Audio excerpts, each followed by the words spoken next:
हम लोग आज के इस वीडियो में सीखेंगे मैथ के कुछ मेथड को। पिछले वीडियो में नंबर के कुछ मेथड को देखे थे। तो मैथ के हमारे पास कुछ मेथड है, जैसे कि आपको राउंड निकालना है, आपको अ, जैसे कि पावर निकालना है, स्क्वायर निकालना है, क्यूब निकालना है। इस तरह का कुछ मैथ में मेथड दिए गए हैं। ये सारे मेथड को अगर यूज करना है तो आप मैथ मेथड का यूज कर सकते हैं। ठीक है, तो मैथ मेथड कैसे वर्क करता है इसको समझाएंगे। तो देखिए, अगर मैथ का मेथड का देखना है तो सबसे पहले यहाँ पे मैथ लिखना होगा, और उसके बाद सबसे पहले हम सेल मेथड को सीखना शुरू करेंगे। ठीक है, सेल CEIL।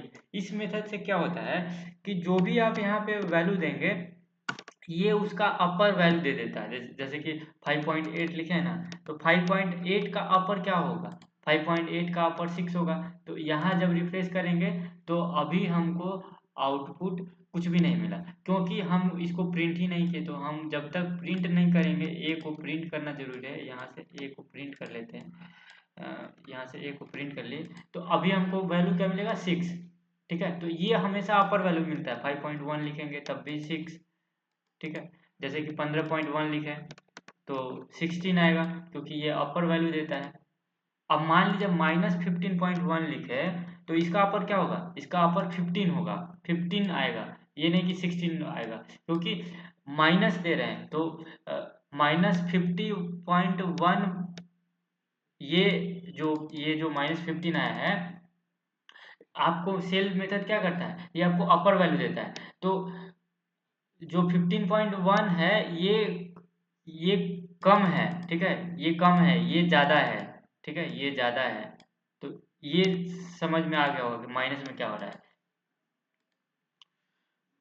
ठीक है, क्योंकि ये अपर देता है। जैसे कि जैसे एग्जांपल के तौर पे रखें कि मान लीजिए हम कर्ज लिए हैं 5 रुपया। ठीक है, हम कर्ज लिए हैं 5 रुपया, आप कर्ज लिए हैं 5.5 रुपया। तो पैसा आपको ज़्यादा देना है ना, तो कर्ज आपके पास ज़्यादा हुआ ना। तो इसी तरह ये वाला है, इसीलिए ये -15 है। अब सेल के बाद फ्लोर है हमारे पास, फ्लोर FL ये क्या करता है, लोअर वैल्यू देता है। जैसे कि 15.1 है, 15 नहीं 14.1 है, लेते हैं तो हमको ये आउटपुट 14 देगा। ठीक है, फ्लोर का F स्मॉल लिखना है तो ये 14 दे देगा।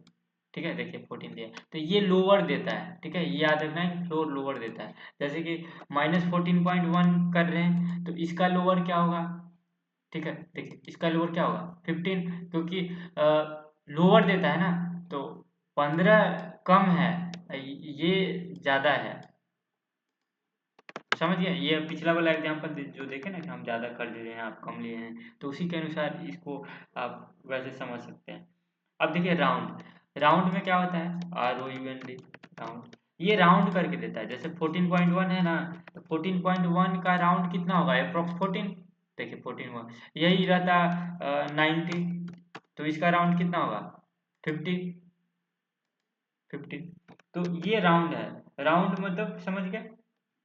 अब एक है ट्रंक, TRUNC,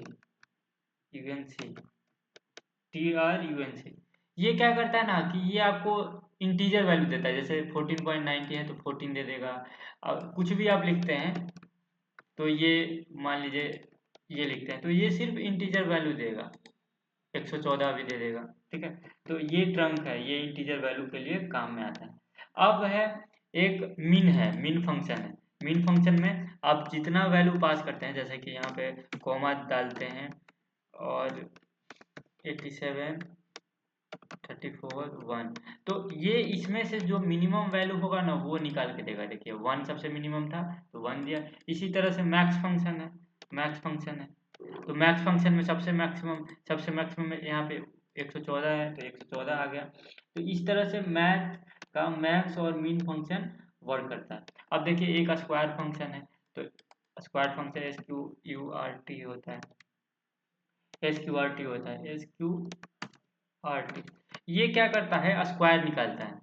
स्क्वायर यानी कि देखिए स्क्वायर का मतलब क्या होता है, जैसे कि हम जैसे कि मान लीजिए 625 लिखते हैं, 625 नहीं मान लीजिए हम 64 लिखते हैं, तो इसका स्क्वायर जब करेंगे 64 का 64 8 का स्क्वायर करेंगे तो 64 आ रहा है ना।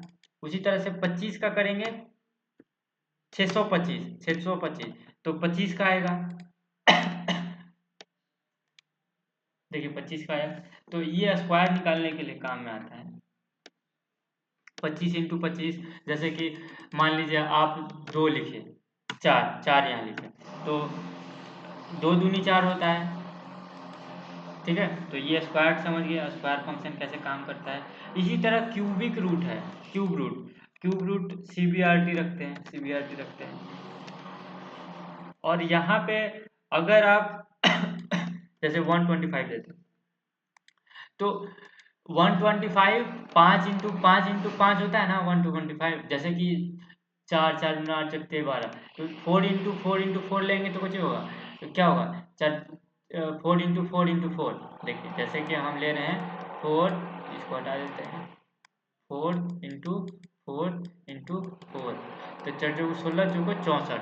तो मान लीजिए यहाँ पे 64 रखते हैं, यहाँ पे 64 रखते हैं,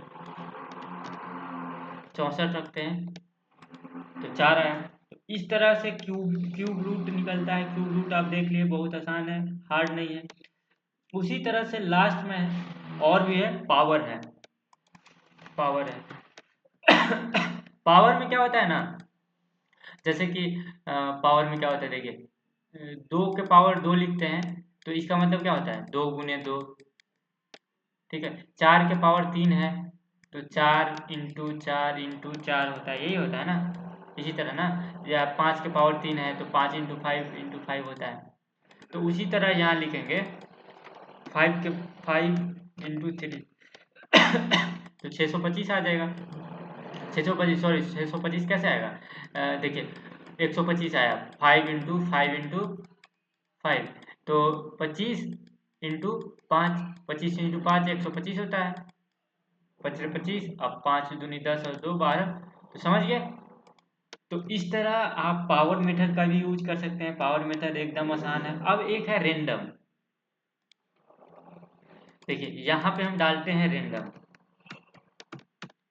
रेंडम क्या करता है ना, रेंडम में ये रेंडम वैल्यू देता है। रेंडम वैल्यू कैसा देता है कि जीरो से मतलब 1 के बीच देता है, 0 से 1 के बीच देता है। अब बार बार ये रेंडमली कोई वैल्यू दे देगा। ठीक है, अगर इस रेंडम में अगर मान लीजिए हम ऐसे करते +4, तो ये +4 का कॉम्बिनेशन दे देगा हमेशा। इसका पावर निकाल लें, इसका पावर भी निकाल ले सकते हैं। तो इसमें कई सारा ऑपरेशन कर सकते हैं। 4 इंटू मतलब मान लीजिए कुछ भी कर लें, तो यहाँ पे कुछ भी कर सकते हैं आप ऑपरेशन। ठीक है, तो ये रेंडम मेथड है जो रेंडम नंबर आपको प्रोवाइड करता है। ठीक है, और अब है लास्ट जो है एब्सोल्यूट। ठीक है, ABS, ये क्या करता है, एब्सोल्यूट देता है। जैसे कि जितना वैल्यू है उतना ही दे देगा। जैसे कि मान लीजिए -5 to 5 है, 5 to 9 है, मान लीजिए 5 to 9 है, तो इसका एब्सोल्यूट वैल्यू कितना होगा, 529 ये दे देगा।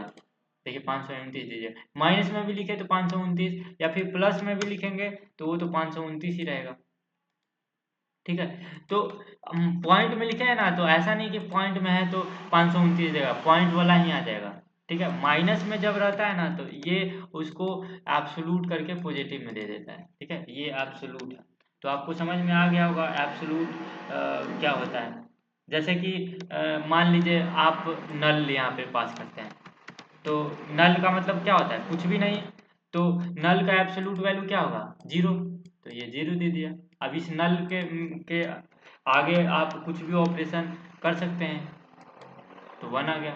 तो इस तरह से अभी तक हम जो देखे वो टोटल मैथ का जो फंक्शन था वो सब कुछ हम लाइन वाइज अच्छे से एकदम समझ लिए हैं। तो इस वीडियो के लिए इतना ही।